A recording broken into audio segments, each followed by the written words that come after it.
Bonjour et bienvenue à tous les amis dans cette nouvelle vidéo. Aujourd'hui on passe la 4L au contrôle technique. C'est une 4L de 90 qui n'a jamais été restaurée. J'en suis le deuxième propriétaire. Et tous les 2 ans, contrôle technique obligatoire. Elle n'y déroge pas à la règle.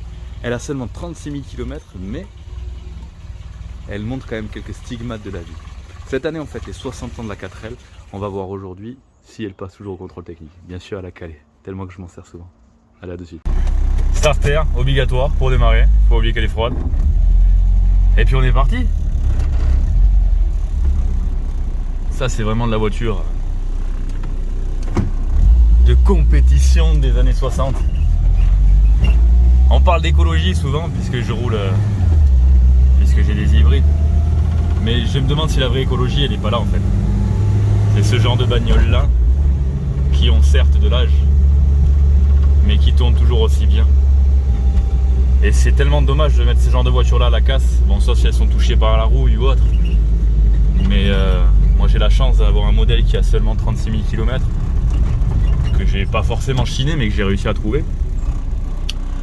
Avec une chance phénoménale, qui était une première main, que c'est une petite dame qui l'avait, qui en prenait bien soin,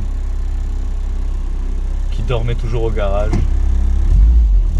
Et ce qui fait qu'aujourd'hui, eh ben, on peut quand même rouler avec, encore et toujours, et je pense qu'elle a encore de beaux jours devant elle.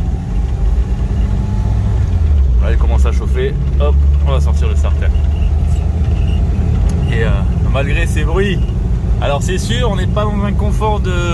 Hein, pas une Rolls Royce, mais elle nous amène là où on veut, par les petits chemins ou pas. Celle-là, elle n'aura pas le droit au 4L Trophy. Elle va rester au chaud, dans le garage. Un jour, peut-être, je me déciderai à la vendre, mais ce sera pour racheter une ancienne, je pense. Avant qu'elle ne disparaisse totalement. Il ne faut pas oublier que ça reste un véhicule mythique quand même. Il y a eu plus de 8 millions d'exemplaires qui ont été vendus en France. Dans le monde, pardon. 8 millions dans le monde. Dans le monde, oui. Donc ça, c'est énorme. Elle est dans le top 3 des véhicules les plus vendus. Franchement, c'est énorme.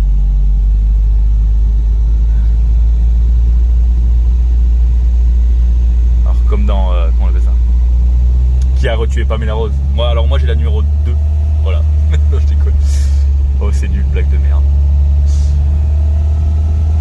Donc voilà, aujourd'hui on va voir si elle va passer au contrôle technique. Si mes mères... si elle a été sage, si elle a le droit à pouvoir rouler 2 ans de plus. On va voir si elle pollue, puisque soi-disant c'est des vieux véhicules comme ça qui polluent. Je pense qu'au bout de 30 ans, l'impact carbone, même si elle avait eu son kilométrage qu'il fallait, je pense qu'elle aurait niqué le game surtout, quoi. Donc j'aime la technologie, j'aime les véhicules hybrides électriques, mais j'aime aussi les vieilles charrettes comme ça, quoi. Ça a du charme, réellement. Allez, on se retrouve tout à l'heure au contrôle technique. Allez, c'est parti pour le grand test.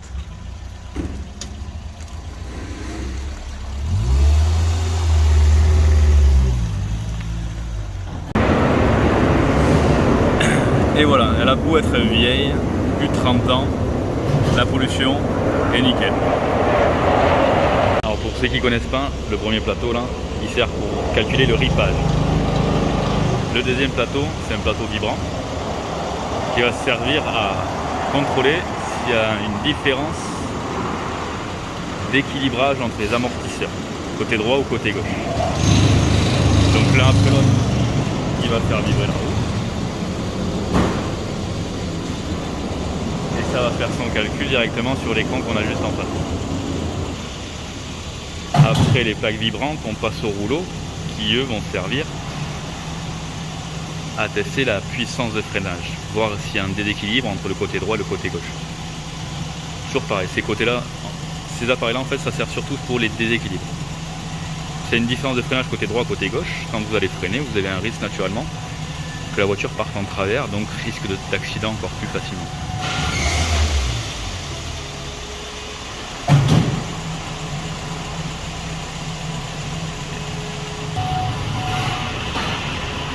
Et là sur l'écran vous voyez donc l'efficacité, le déséquilibre au freinage et la courbe de frein entre le côté droit et le côté gauche. Idem pour la partie arrière, donc plaque vibrante. Ça va commencer par le côté gauche.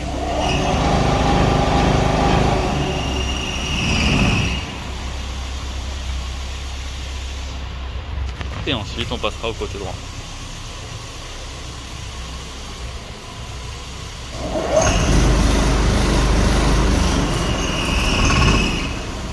Et ensuite sur l'écran, on va voir la différence en vert côté gauche, en rouge côté droit. Et l'efficacité globale. On voit qu'il y a une dissymétrie de 6%, ce qui est que dalle.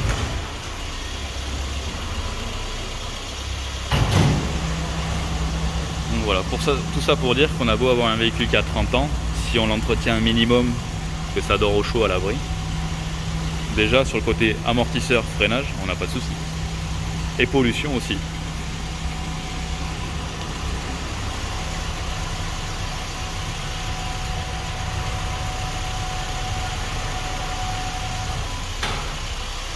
Hop, là on voit qu'il y a un déséquilibre un petit peu plus important sur les freins arrière, sur le premier essai. Après il se peut souvent, on a un gros déséquilibre, pour une raison simple, c'est que la voiture on s'en sert pas souvent. Là la courbe, là c'est la courbe que le contrôleur essaye de tenir, donc il va appuyer de plus en plus fort sur les freins. Donc je disais, quand on a un gros déséquilibre, donc tac tac tac, il est où? Là, le 14 là. Souvent il suffit juste de démonter ces freins, de les nettoyer. Après quand on ne sert pas suffisamment de la voiture, on va avoir un déséquilibre qui va être important, il va y avoir de l'humidité qui va se créer plus d'un côté que de l'autre, et autres. Donc une purge, un remplacement de liquide de frein et un nettoyage des freins, en général, ça résout le problème. Une fois que cette partie-là est terminée, ben naturellement, ils vont contrôler tout ce qui est éclairage, klaxon, essuie-glace, enfin tout ce qui est visibilité en fait. Et ensuite, une fois que la visibilité est terminée, ils vont passer sous le véhicule et contrôler, voir s'il y a du jeu sur les trains ou autre. Avec cet appareil magique qui s'appelle un réglo-phare, ils vont contrôler la hauteur des phares.